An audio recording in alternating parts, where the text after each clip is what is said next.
What's up? Happy Tuesday. Welcome on into Let's Bet It. Taco Tuesday, one of my favorite days. We're going to sing through the entire show today, Jared. Welcome on in to Let's Bet It. Jared Smith, Lauren Jabara. I'm riding high after that Monday Night Football game last night. I'm sorry to rub it in. I didn't do it in our pre-show chat. Rub it in. Have your moment. You're allowed. When you kick all the experts' asses, you're allowed to rub it in. Terrible weather. The under hit. Patriots plus 2.5 hit. I'm riding high, Jared. I'm so sorry, but how are you feeling after last night? You're not sorry at all. Don't lie. I have to seem at least a little bit nice though about it. So you are actually, all things considered, you're being very nice about it. Because if it was me and every single human being that came on the show yesterday, i.e., two people, me and Jim. Jim and I, every single human in the entire world that came on the show. All two of us. And Jim not only is a former NFL executive, but the guy lives in Buffalo. And we all love the Bills.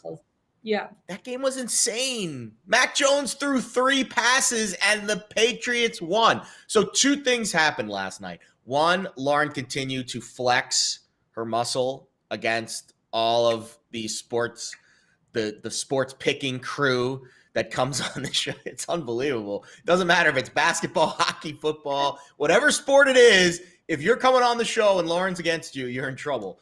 The second thing that happened last night, I think Bill Belichick won Coach of the Year last night. I mean, that game plan was flawless.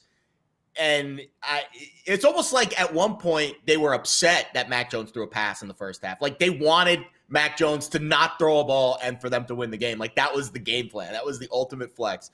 But what else can you say? The Patriots are the Patriots, and Bill Belichick is the GOAT, and he's the Coach of the Year after last night, no doubt. It's absolutely insane what they were able to do. And a lot of times you wouldn't be winning a game scoring only 14 points, but you know what?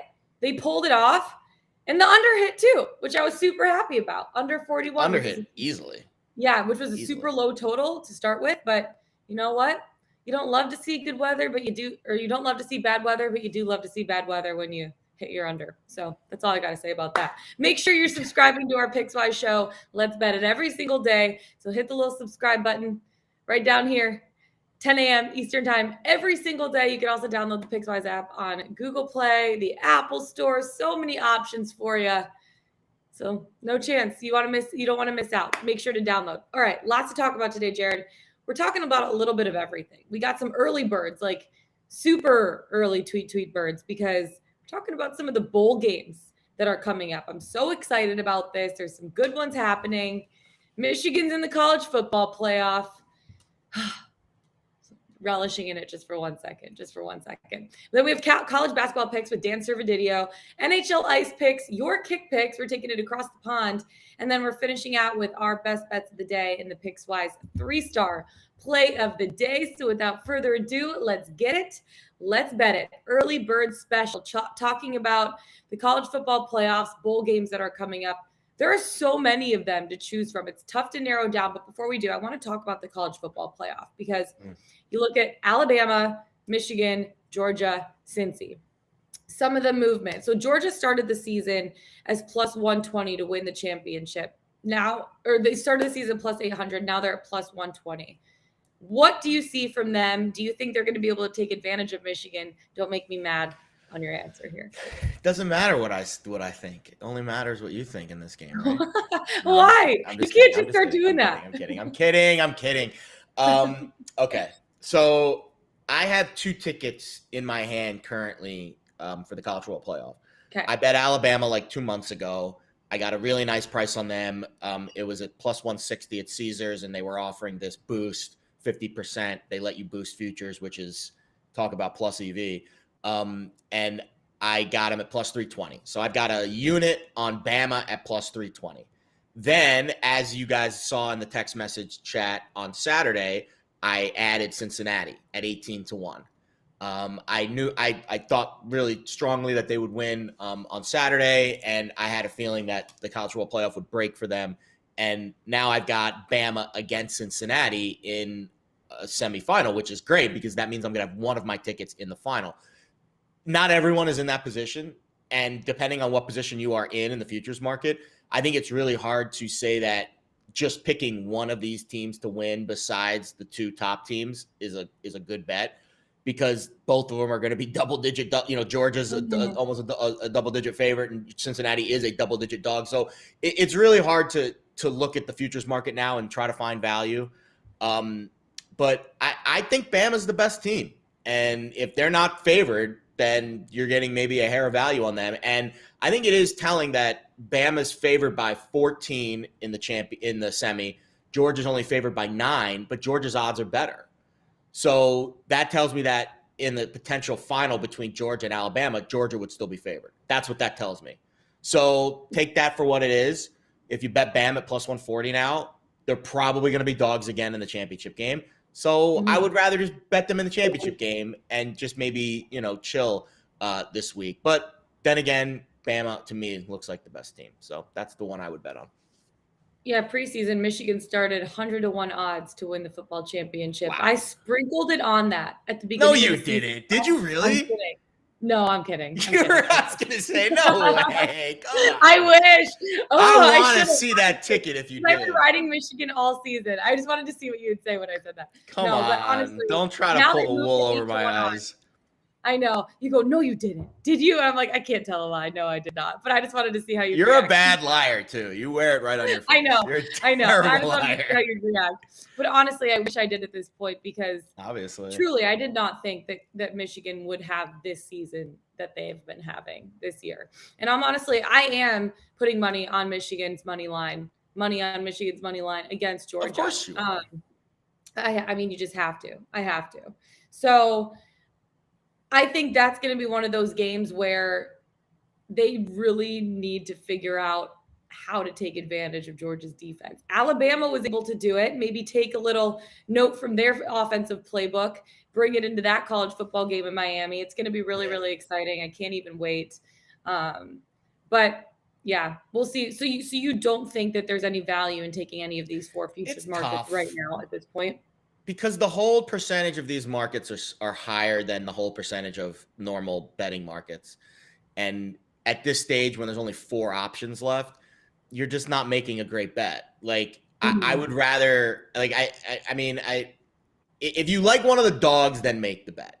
If you like Bama or Georgia, do not make the bet. Because the books are so exposed to both of those teams already, you're not getting a fair price in the futures market. It's going to be who's riding Michigan with me all the way to the finish line, baby? Raise your hand now. If you think Michigan is going to win against Georgia, plus 800 is a great bet to make. But think about it in terms of this. So think about this for a second. And this is why the mechanical parlays always are interesting to me. Okay. So right now, hold on, I got to scroll down and see what the money line is. There's a lot of games to scroll through here. Plus you can also do, just for future reference, Command F. I did, but I have to type that. In. I have to type it in. They have to give me a second here. My fingers only work so fast, Lauren. Plus 250 is what Michigan is on the money line against Georgia. If you bet 1 unit on plus 250 and you win 2.5 units. Yeah. That means you would have 3.5 units, your 1 unit bet plus the 2.5 units that you won, 3.5 units to roll forward. You would bet that Michigan is going to be also at least plus 250 or 3-1 underdogs against Alabama in a potential championship game.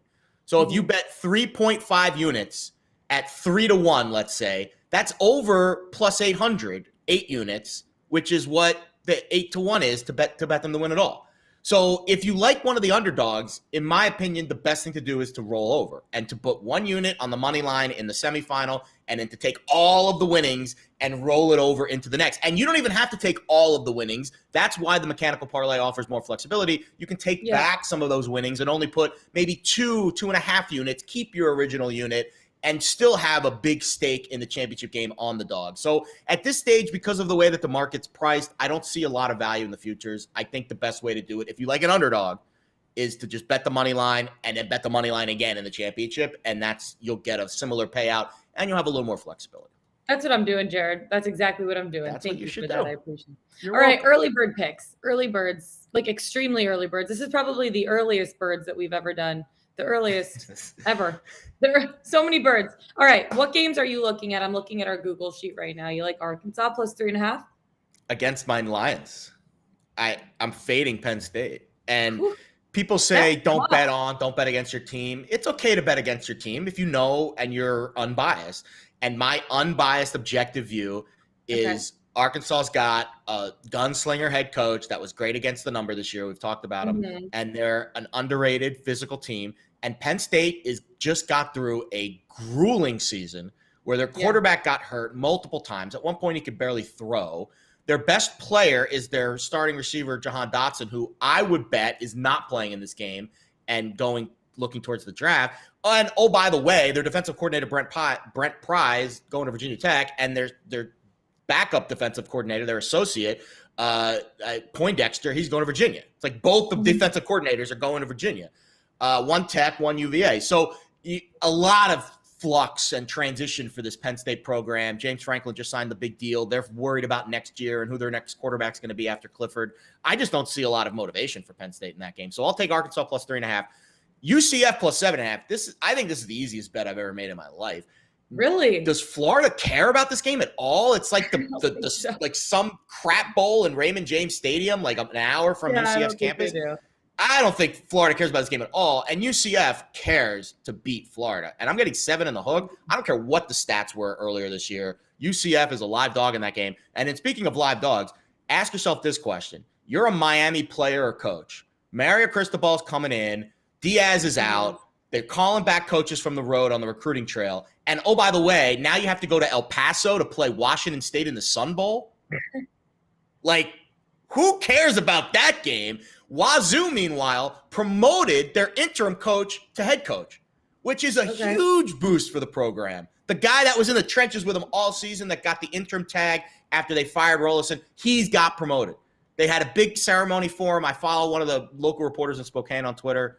They did a big thing for him over the weekend. Wazoo is like my favorite pick of the whole bowl season. Money line. +3 and money line. So there you go. Arkansas, UCF, +7.5. Wazoo, +3 in the money line. Early birds. You're fading your Nittany Lions. I'm also fading a team from the beautiful Mitten State, Michigan State. I'm taking Pitt laying 4 in this game. I think this matchup is a nightmare for Sparty. They were gashed by Ohio State. They're still like kind of feeling that taste in their mouth. They might still be like knocked out from that game because that is a tough, in terms of dignity, that is a tough game to bounce back from. A really tough game to bounce back from. They're facing another devastating pass game in Pitt. Kenny Pickett, I think he's the real deal. Pitt's riding high after winning the ACC championship game on Saturday. And I would love to see them send this veteran team out on a high note. And you look at a game like this, you could see like Kenneth Walker, in my opinion, opt out of the bowl game, right? Like he really doesn't have anything to play for. It's low motivation for Michigan State to be there. His eyes are on the future at this point.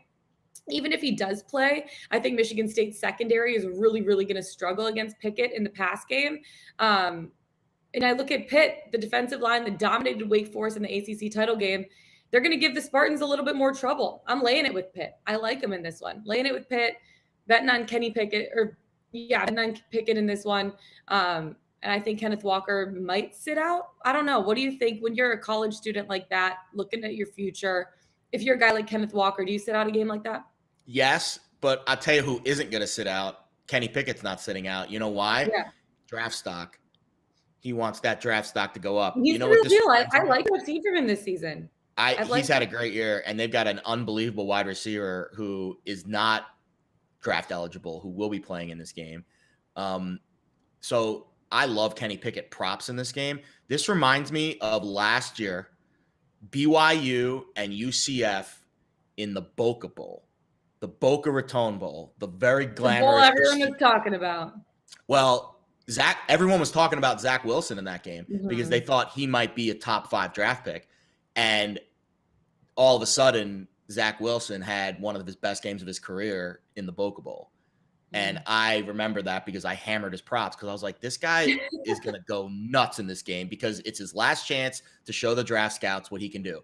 That's what this game's like for Kenny Pickett. Kenny Pickett gets to do it against the Big Ten team. I know their secondary is bad. Once they drop Kenny Pickett props, that might be my strongest bet, even more than Wazoo in the bowl season, is touchdowns, yards for Pickett. he is going to want to show people how good he is because the quarterback race is up there. I don't know who the first quarterback taken is going to be. I don't know. Yeah.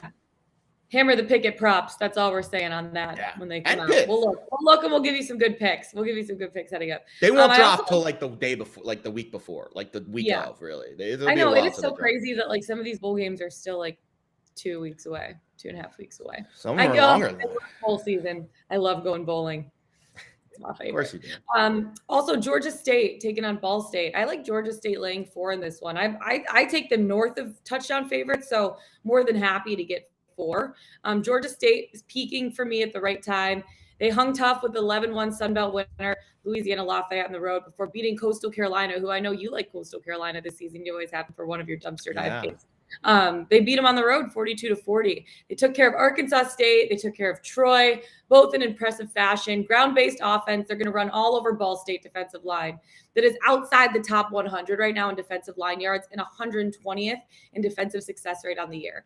I think the spread closes a little bit higher, but I think the Panthers are going to dispose of Ball State. They're 6-6 on the year. They're not the same team that won the MAC a year ago.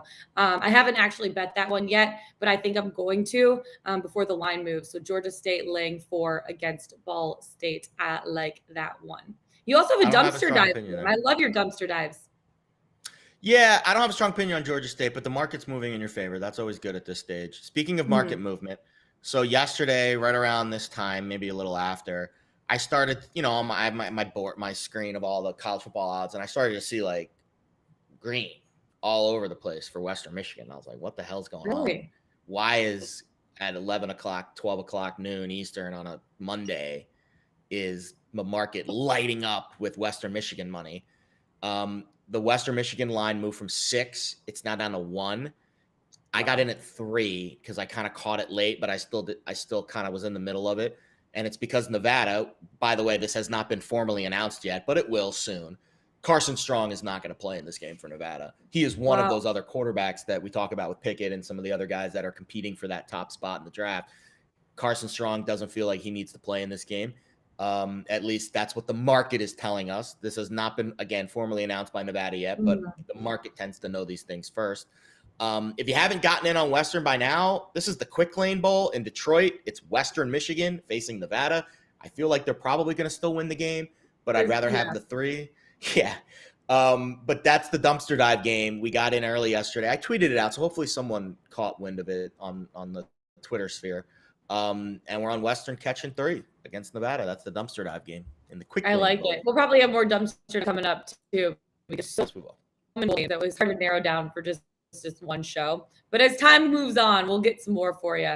So college basketball, let's bring it on in. Dan Servodidio, Fantasy Alarm. He's lead college football and college basketball analyst. Going from college football to college basketball. And college basketball is heating up right now. I mean, it's been so much fun to watch. There's Purdue's number 1 right now, but there's no real true favorite at this point. Jared, I know you're big on Duke. Dan, we talked to you a couple weeks ago. Since then, just kind of what's transpired and what surprised you, or I guess not surprised you. What sort of trends have you seen? I remember last time we were talking about Gonzaga a lot. They were playing UCLA, and then they had that entertaining game against Duke. And Duke gave it to them. They took that game pretty handedly. Chet Holmgren got kind of exposed down in the paint against Paolo Banchero there. But yeah, I mean, Gonzaga has lost a couple games now, and they lost to Alabama over the weekend. So they're looking a little, they're not like the undefeated team that we were last year. So that's like been standing out to me that it is wide open. I think Duke's beatable too. Banchero's had some cramping issues, which is interesting. So that's something to watch moving forward. Just he's coming out of the game, but they have a ton of talent. But I mean, the Gonzaga thing stand out to me because we talked about that last time, and I was really going to pay attention to see if this is a similar team to the last year or if they have some kind of learning things to get through. Yeah, before we get into what games you like tonight, I do want to start with kind of what the big picture is saying. And the market's still shading Gonzaga pretty heavily. I'm seeing on FanDuel right now, they're 440, and the rest of the market's not even coming close. Purdue's at 7, Duke's at 750, and then there's a big drop off. Kansas, Baylor, Nova, Texas, right around 15, 16 to 1. Does that make sense to you? Like, I feel like Gonzaga shouldn't be that prohibitive of a favorite, based on what I saw against another top tier team, I would say Gonzaga is on par with Purdue and Duke and shouldn't be, almost half of what their odds are. Yeah, I would think Purdue would be the odds-on favorite to win it just because they've been so impressive this year, getting a lot of national hype, and just been kind of looking like a complete team. They have two really true centers that they just kind of split time with, Zach Edey and Trevion Williams, and like trying to contain both of them when if either one gets in foul trouble, you can bring the other one in, and it's just kind of a two-headed monster down low there. I would think Purdue would be, higher than Gonzaga, more popular in the national opinion. But I mean, Gonzaga, the thing is, like last year, I thought was the year for them. Jalen Suggs, they had such a good team. And they're just replacing a couple key guys, Suggs and Corey Kispert being those two, and Joel Ayayi too. But I think like it comes down to Chet Holmgren, and if he can take that next step. He's just so thin. I don't know if you guys have seen him play. He's so thin down there. Right? He just can taken advantage of by any big man, especially from these power conference teams. Purdue's big men we're just talking about. So and think about the Sweet 16 Elite Eight. You only have a 24-hour break Thursday to Saturday. I mean, that's gonna be a tough turnaround for him. You better up. And you just have to think about like he's already being mocked as one of the top 2 picks in the NBA draft. If something doesn't go well for him this year, in conference, if he's just kind of like already looking forward, who knows? But yeah, I'm surprised that Gonzaga is still the favorite there. When you look at a team like Baylor, currently right now 15-1 odds to win, can they repeat a run like they had last year that was so impressive, or do you think they're just kind of out for the count? I don't think they can. Last year was they were far and away the top 2 teams, them and Gonzaga.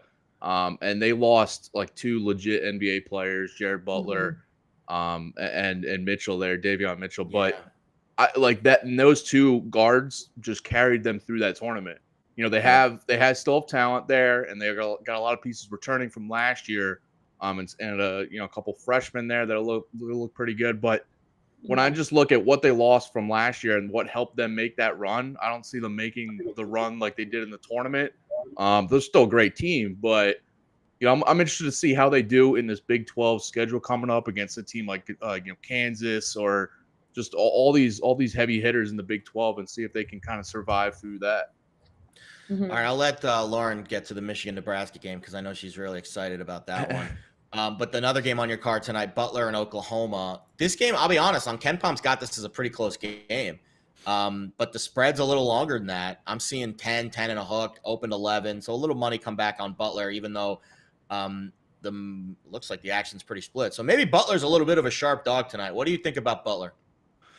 I'm on the Oklahoma side of that, honestly. Okay. The Oklahoma team has been so impressive to me this year. They're coming off a good win against Florida, and just having Porter Moser there over from Loyola Chicago, they've just looked very efficient on offense, and their defense is one of the best in the country right now. Butler's just, I think they lack, the amount of playmakers and ball handlers to kind of keep this one close enough. I'm not surprised that the spread is this high, in Oklahoma's favor. Butler, just to give you a couple quick stats, they're 2-6 against the spread this year and 0-3 against the spread as underdogs. And those 3 games as underdogs, Michigan State, Texas A&M, and Houston. And each of those, they failed to cover as dogs, but they're also held to 52 points or fewer in each of those. Oklahoma has the defense to kind of do the same thing, in my opinion. And the other thing to look at here, Butler is playing their first true road game of the year tonight here in OU. So I just like the Sooners side of this one, actually. I love that. They got waxed by Michigan State. I remember that game because I was at Michigan State.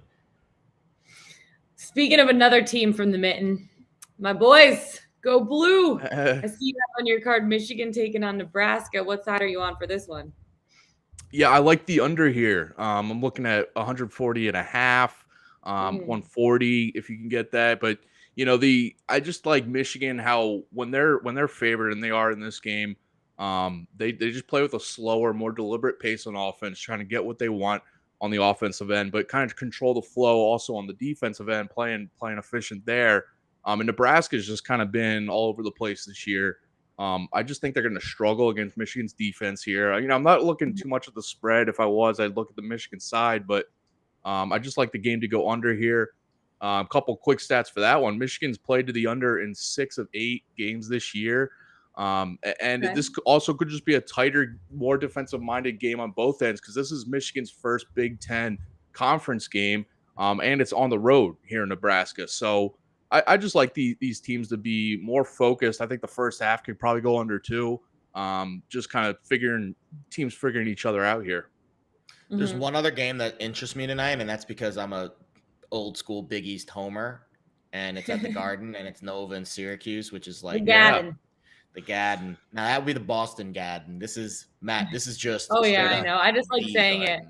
The other Garden. I'm seeing Cuse. I'm seeing Cuse catching almost 9. Total 144.5. Any interest or any opinions on this old school Big East rivalry? Nova's been interesting this year with their guys. They look like they're a little bit frisky. Yeah, I'm on the Nova side of this one again as favorites. Great to see these teams play. Actually, the first time they're playing since 2014 when they were Big East rivals there. It's crazy, actually. Yeah, I'm surprised they haven't figured something out earlier. And fun fact, Syracuse is playing Georgetown next game, so kind of another throwback there. I know, right? They're just bringing it all back. And Nova's got Baylor on their schedule, and this is a tough week for Nova.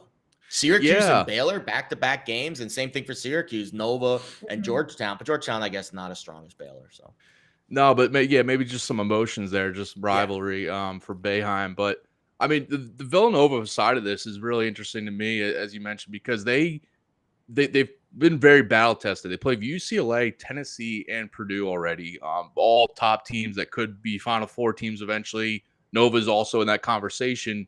And I think just the fact that they've gone through this gauntlet and Syracuse is kind of a step down compared to those, and Syracuse has been up and down all year, playing some higher scoring games. The thing with Syracuse is they have this 2-3 zone defense, right? It's famous zone defense. If teams can figure this out and kind of break the zone, whether it's shooting 3 or getting it down low, Villanova's got the shooters. They're shooting 42% from 3-point range this year, and they have 2 guys, Gillespie and Moore in the backcourt that can break this zone. They're experienced. They've done this kind of thing before. I think they'll be ready for this. The well-coached team, I think they'll be ready for this zone defense, and that's the thing with Syracuse. If teams have figured their zone out and kind of put some distance between them and Cuse's offense, the spread isn't. Kind of becomes a moot point at that point. I just think Villanova can handle this Syracuse team, especially on this national stage, as you mentioned, Madison Square Garden. Nova's tough. They got 2, Gillespie and Moore. Like, that's a team really I don't want to face in March. You want to talk about guard play. You want to talk about a team that could be like Baylor and make a run. Yeah, Villanova's backcourt. Just like Baylor last year, maybe. One other game that stands out to me tonight. You look at Texas Tech taking on Tennessee, the battle of the 1-loss teams right now. Are you on a side for this one, or just what's your overall view of this game? Yeah, I also like the favorite in this one. This one is also at Madison Square Garden. I'm seeing Tennessee as 4-point favorites right now. I like that. It's weird to say all these favorites tonight, but I like this Tennessee team a lot more than Texas Tech. Texas Tech has just played one high major team so far this year, and they lost outright against Providence. Despite being favorites going into that game. This team's just a little bit unproven. Losing Chris Beard as a head coach, and they have Mark Adams in there. The rotation has a couple new faces and some holdovers from last year. I just think they're still trying to figure things out before conference play comes in, and this is a big non-conference game against Tennessee. At Madison Square Garden. Tennessee, they've had tougher matchups already going against North Carolina and Villanova. Yeah, they dropped 90 against UNC. Right? Yeah, that game was So they're ready for this one. And just being, a neutral site game, I just think they're more ready for it. They're coming off a double-digit road win against Colorado too. Yeah, another non-conference game there. Tough So they're ready too. High altitude. Right? Those lungs get those lungs burn. Guys, walking up the stairs at altitude, those lungs start burning. You take about 1 or 2 laps down the court. Whew. Man, I know, count me out. Yeah. I know, even just the stairs knocked me out. I'm like, like sucking wind. I'm like, geez, how do these guys do it? I have no clue. Yeah. Absolutely no Not for me. clue. Oh man, Dan, any other final comments to wrap it up before we let you go? No, just on Tennessee's side, they have a guy, Kennedy Chandler. Just pay attention to him. He's going to be an NBA player one day. And he this is why I like Tennessee in that game. Just the national stage for him. He's going to want to show out and prove to people that he's worth it. Because people haven't really paid too much attention to Tennessee this year. But I definitely like him in that game to kind of lead and take over. I wasn't going to bet college hoops tonight until you came on the show. So thank you for that. Hey, there we go. Well, now, hopefully it goes well for both of us, huh? I know your number. Don't Dan, worry. thanks so much for taking the time. We really appreciate it. Dan Servodidio, Fantasy Alarm will definitely have you on again. We love your college basketball picks. Have a great night. See ya. Thank you. Thank you both. I just gave him the peace sign. You're such a nerd. You're such a nerd. I'm like, what am I doing with my hands? Just say goodbye. It's okay. Just be like, bye. I'm like, bye. Have a great day. Okay, let's take it to the ice, Jared. Lot of NHL games on the board tonight. A lot of exciting ones, too. Let's start it out with the Oilers taking on the Wilds. Great, the one we disagree on. The only one we disagree on. Minnesota looking for their 7th straight win. They won 6 of the last 10 against the Oilers. Who do you have for this one? Because I know I'm on the other side. Yeah, so I had a consultation with my hockey guru last night. Okay. And this was the one that he's unsure about too, because he's been wrong on the Isles. He's been wrong. I've been wrong on the Isles a lot too. He's been wrong on the Wild a lot this year, and he's not high on the Wild. I'm a little higher on them, but the market's really against them today. So this line opened -115. I'm seeing -125. I even see a -140 at DraftKings, and the past results don't really dictate the fact that Edmonton should be favored and the line should be moving in their direction. The steam should be flowing towards Minnesota because the Wild are hot. They've won 6 in a row. They've scored at least 4 goals in 5 straight games. So it's one of those, this reminds me of that Caps Panthers game last week. This was like the only time I've ever beaten you in a head-to-head. When I was like, yeah, the Caps are playing a lot better. The Panthers are losing a lot of games in a row. But the line is not telling you that. The line is telling you that it's moving in Florida's direction. And Florida ended up winning that game. That doesn't mean that's going to happen tonight. But I do trust the market in these scenarios more than I trust like what the past few games told me. Because a lot of times when teams have lost 2 in a row, like Edmonton has, they were outscored 9-4 in those games. All of a sudden they're like, all right, this is it. The game's going to, we're going to turn it around tonight. So I'm on the Oilers 3-way money line plus 145. That means they have to win in regulation. But please tell me why the Wild are going to win.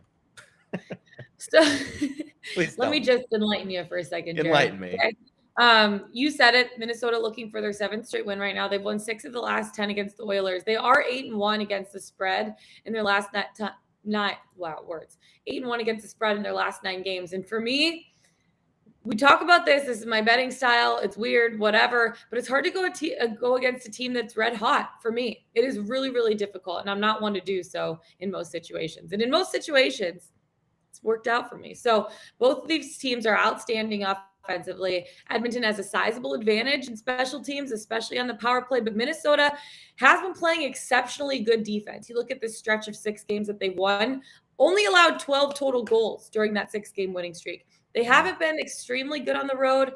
They're still 7-4-1 on the road. Edmonton has been great at home, 9-2-0, but I just see this as a spot where Minnesota has all of the momentum, all of the energy right now. Their confidence is at an all-time high. And let me tell you, after covering hockey for 3 years with the Colorado Avalanche, momentum is a real thing. That energy inside of the locker room that cultivates, you come into a game with exceptional confidence. You know you can win a game. I feel good about Minnesota on the road against Edmonton, despite Edmonton's firepower money line. I like my value that I'm getting there, plus 108. So I'm taking I would never apologize for your betting style. You are kicking our asses. I've been trying to get that out of your vocabulary where you're like, I don't know. No, you do know. You're doing really well. I do know.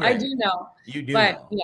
Yeah. So Minnesota Wild money line plus 108. Feel good about it tonight. The chat agrees with you. They do. Bot Breaker said he's putting the Wild in my Jabarlay. See, now you've turned Jabarlay into a verb. That's what you've done. It's a thing. It should be in the People dictionary. Are using it in the chat that don't even have your last name. Maybe they want your last name, but they don't have it, and they're still I using love it as a it. parlay. I absolutely love it. This is my favorite thing ever. Favorite thing Okay. ever. You're in a couple I'll give more you another games pick tonight. that you don't disagree with. So this one will Yeah. probably hit. I'm on the Panthers This one will also. probably hit. This Thank one will you. probably hit because I'm not going against the great Jabbar Lay. The Panthers on the three-way money line. So I'll be honest. I don't know how good Florida is, like big picture, but man, when they turn it on, they might be the best team in the NHL when they're at their best. Tonight they face the Blues. Tough game because they just played the Blues on Saturday or over the weekend, I think. Saturday in Sunrise. Florida won 4-3 in a shootout. Beautiful city, Sunrise. That's where I grew up. Don't knock it. That's where Is it really? Yeah, Weston, which is like the next town over from Sunrise. Okay, well it's not Sunrise though. Well, it's close. I went to Sawgrass Mills Mall like every weekend in my middle school days. I do love Sawgrass Mills Mall, I will say. That's where the Panthers play. Yeah, you know. I know. You I stayed in the hotel right across the street from that mall. The Sawgrass Mills Mall. It's great. I used to go to that Cheesecake Factory all the time and try to talk to I've been to the Cheesecake Factory. 8th grade girls when I was a child. Go to the movie theater and try to sit next to them. I went to the Cheesecake Factory. I went to that Cheesecake Factory. I love that cheesecake. I've been going to that Cheesecake Factory since I was 10 years old. So these two teams just played in Sunrise on Saturday. Florida won 4-3 in a shootout. Florida's won 3 straight games. They're outscoring. They've scored 16 goals in those 3 games. So they're hot.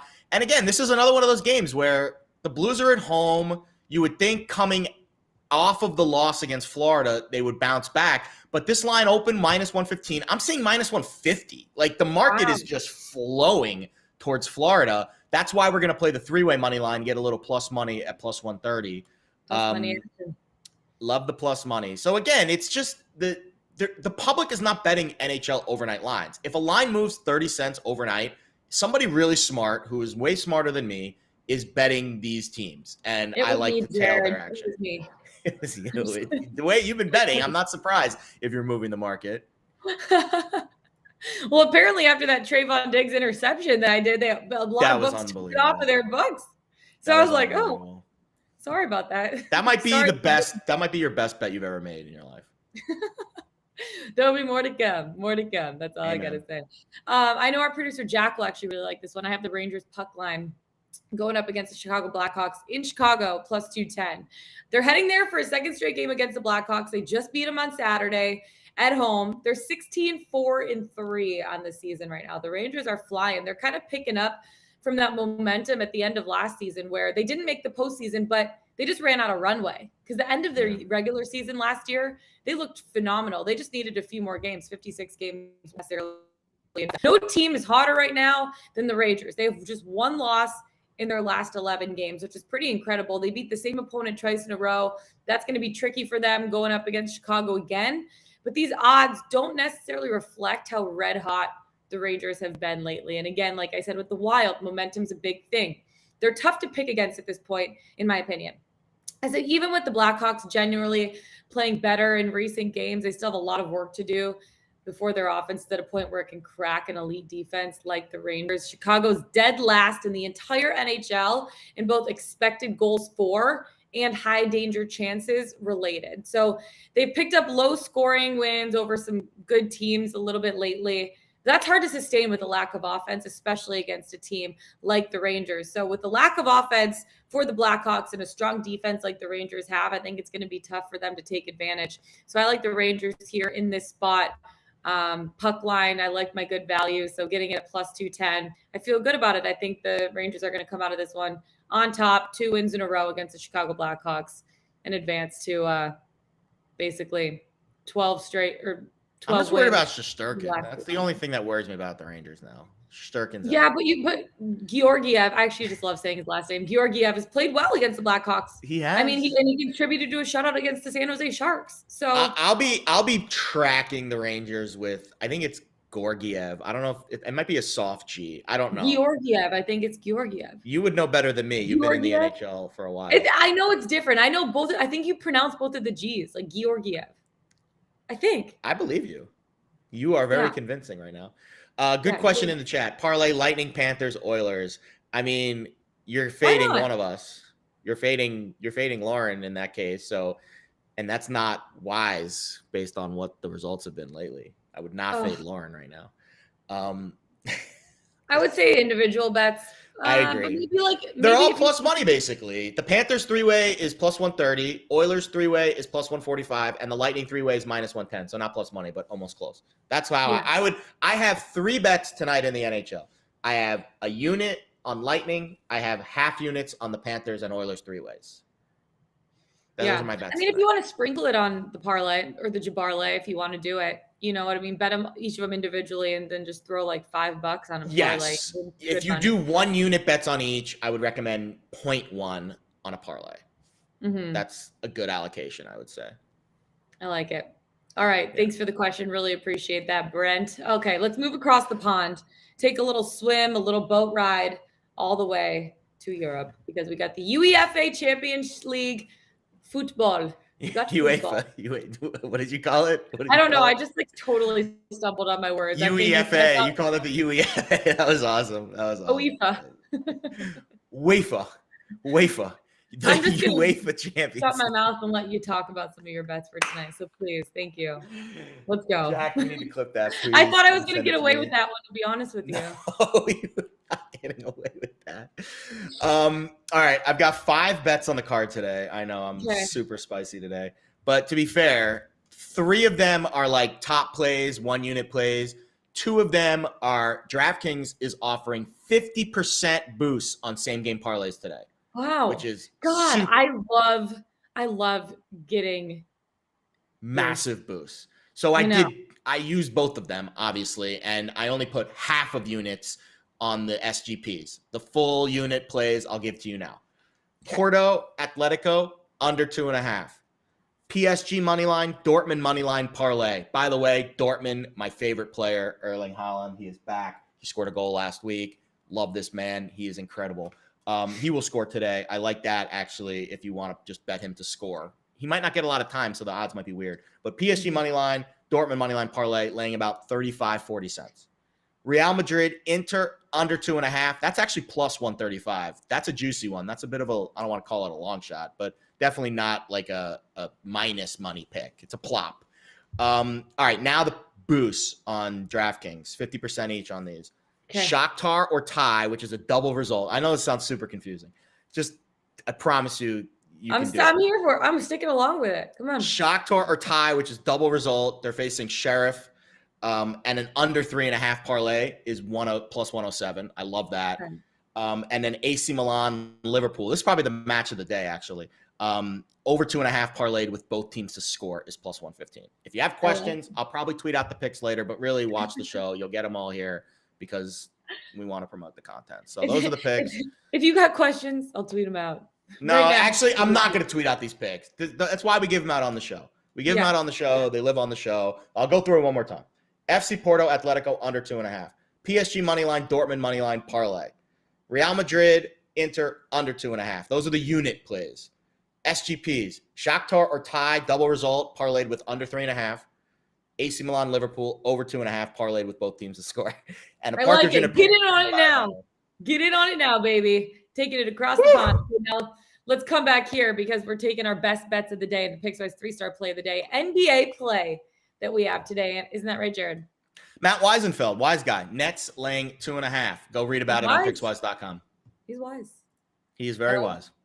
Very wise. Very wise. Okay, very speaking of also wise, we're kind of on the same. Thank God. Best bet of the day for once. Thank freaking God. That means I'm finally going to win. Jared came onto our pre-show meeting this morning, and I thought something was wrong because you were a little bit quiet for a second. I'm like, no. Are you still licking the wounds from that game last night, or are you feeling okay, Jared? Are you doing okay? No. I don't carry bets with me to the next day. I follow the Ted Lasso approach. Be a goldfish. People in the chat, that's how you know your soccer picks are super complicated. People in the chat that are watching the show are like, dude, you got to tweet those out because I don't know what the hell you just said. Their mind's like, the GIF with all like the numbers, and it's like, Lauren, I don't know. This is why I can't sleep. My brain just does not stop. I need like someone to just like knock it out and just put me in. You got to take some melatonin or something before you go to bed. Yeah, you're right. It helps. It helps. All right. Tell me your best bet of the day. And then I'll also basically tail you on this one because We like the Lightning today. Yeah, Lightning will strike twice with our best bets.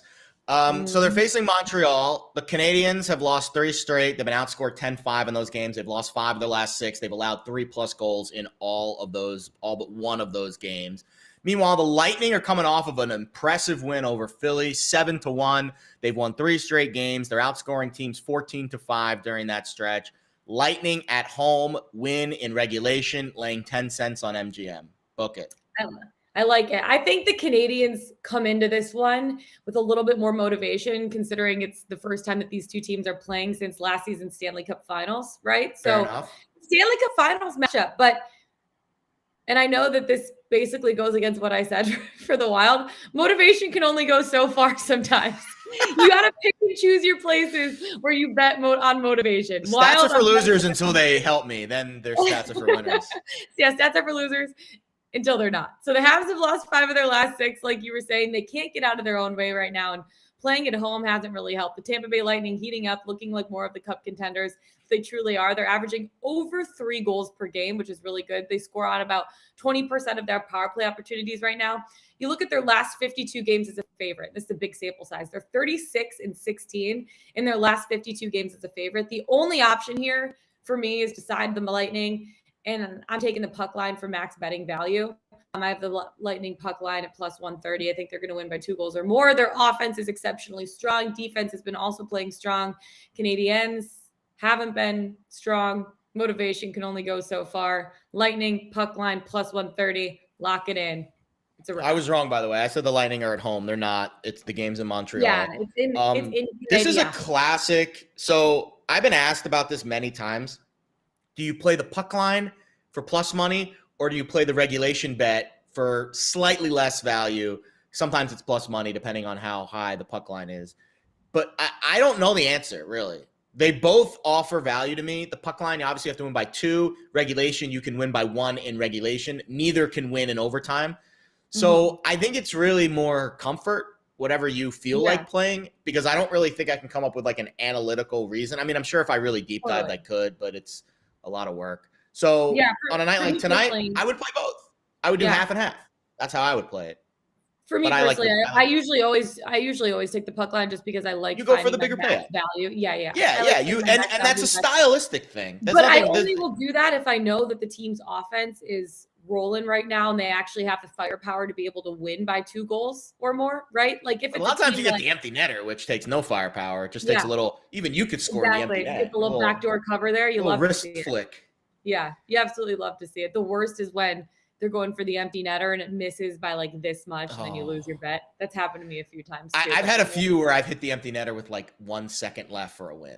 It was like, God, that you see the little goal thing light up on the NHL scores page, and you're like, Yeah. Hopefully we see the little goal light thing light up tonight for all of our bets. So Thank you so much for tuning in, everyone. Happy Taco Tuesday. Get yourself a taco. Lock in some of the bets. It's going to be a good night. We'll see you tomorrow. Let's get it. Let's bet it.